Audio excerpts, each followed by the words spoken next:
स्वागत है MKH हिंदी संग्रहालय, जहां पर मिलने वाले हैं आपको 100 से भी अधिक निबंध। निबंध लेखन के लिए कुछ उपयोगी संकेत। पहला, निबंध लेखन का अभ्यास सरल और वर्णन प्रधान विषयों से प्रारंभ करना चाहिए।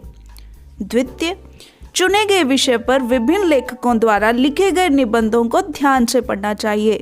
तृतीय, विषय को क्रमानुसार उपशीर्षकों में बांट लेना और एक रूपरेखा बना लेना सदैव सुविधाजनक होता है।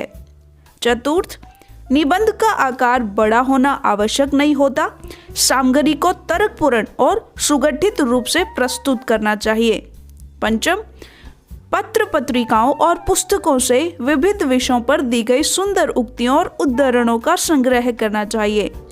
निबंध लिखते समय उचित स्थलों पर उन्हें उद्धृत करना अच्छा रहता है। तो शुरू करते हैं हमारा आज का निबंध, डिजिटल इंडिया अथवा भारत डिजिटलीकरण की ओर, यानी कि भारत का प्रवेश हो रहा है डिजिटलीकरण में। ठीक है, तो इसके संकेत बिंदु क्या होंगे? प्रथम, परिचय। द्वितीय, उद्देश्य। तृतीय, डिजिटल होने का अर्थ।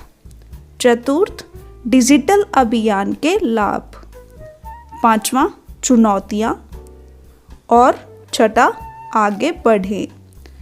तो चलिए सबसे पहले प्रथम संकेत से शुरू करते हैं। परिचय।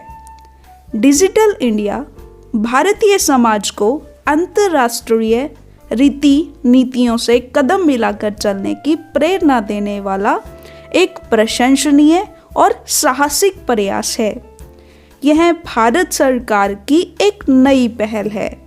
भारत के भावी स्वरूप को ध्यान में रखकर की गई एक दूरदर्शितापूर्ण संकल्पना है। उद्देश्य। इस प्रोजेक्ट का उद्देश्य भारत को डिजिटल दृष्टि से सशक्त समाज और ज्ञानाधारित अर्थव्यवस्था में बदलना है। इस संकल्प के अंतर्गत भारतीय प्रतिभा को सूचना प्रौद्योगिकी से जोड़कर कल के भारत की रचना करना है। इस दृष्टि से डिजिटल इंडिया के 3 प्रमुख लक्ष्य निर्धारित किए गए हैं। प्रथम, हर नागरिक के लिए एक उपयोगी डिजिटल ढांचा तैयार करना। द्वितीय, जनता की मांग पर आधारित डिजिटल सेवाओं का संचालन तथा उन्हें लोगों को उपलब्ध कराना। तृतीय, लोगों को डिजिटल उपकरणों के प्रयोग में दक्षता प्रदान करना। डिजिटल होने का अर्थ।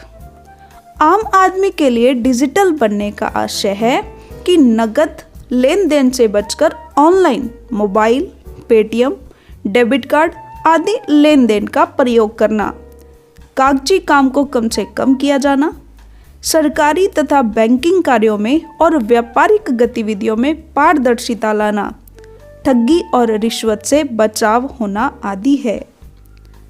डिजिटल अभियान के लाभ। यह अभियान समाज के सभी वर्गों को लाभ पहुंचाने वाला है।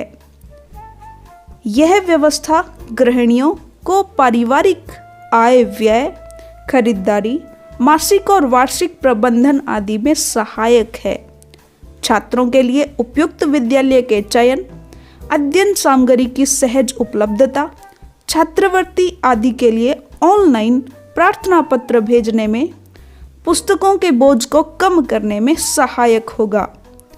बेरोजगार नौजवान उपयुक्त नौकरियों की तलाश सरलता से कर पाएंगे तथा डिजिटल प्रार्थना पत्रों के प्रयोग से पारदर्शी चयन प्रणाली का लाभ उठाएंगे। ऑनलाइन प्रमाण पत्र जमा कर सकेंगे।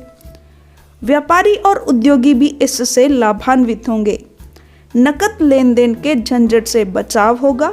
ग्राहक संतुष्ट रहेंगे। सरकारी कामों, आयकर, ट्रांसपोर्ट तथा व्यापार के विस्तार में पारदर्शिता आएगी। अभिलेखों की सुरक्षा, ई हस्ताक्षर, मोबाइल बैंकिंग, सरकारी कामों में दलालों से मुक्ति, जमीन जायदाद के क्रय विक्रय में पारदर्शिता, ई पंजीकरण आदि डिजिटल इंडिया के अनेक लाभ हैं। चुनौतियाँ। डिजिटल प्रणाली को लागू करने के अभियान में अनेक चुनौतियां भी हैं। सबसे प्रमुख चुनौती है जनता को इसके प्रति आश्वस्त करके इसमें भागीदार बनाना। नगरवासियों को भले ही डिजिटल उपकरणों का प्रयोग आसान लगता हो, लेकिन करोड़ों ग्रामवासियों अशिक्षितों को इसके प्रयोग में सक्षम बनाना एक लंबी और धैर्यशाली प्रक्रिया है। इसके अतिरिक्त कर चोरी के प्रेमियों को यह प्रणाली रास नहीं आएगी। इलेक्ट्रॉनिक सुरक्षा के प्रति लोगों में भरोसा जमाना होगा।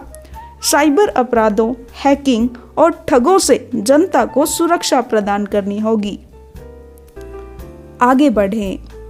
चुनौतियां, शंकाएं और बाधाएं तो हर नए और हितकारी काम में आती रहती हैं। शासकीय ईमानदारी और जन सहयोग से इस प्रणाली को स्वीकार्य और सफल बनाना देश हित की दृष्टि से बड़ा आवश्यक है। आशा है हम सफल होंगे। तो हमारा आज का निबंध पूरा होता है डिजिटल इंडिया अथवा भारत डिजिटलीकरण की ओर। धन्यवाद।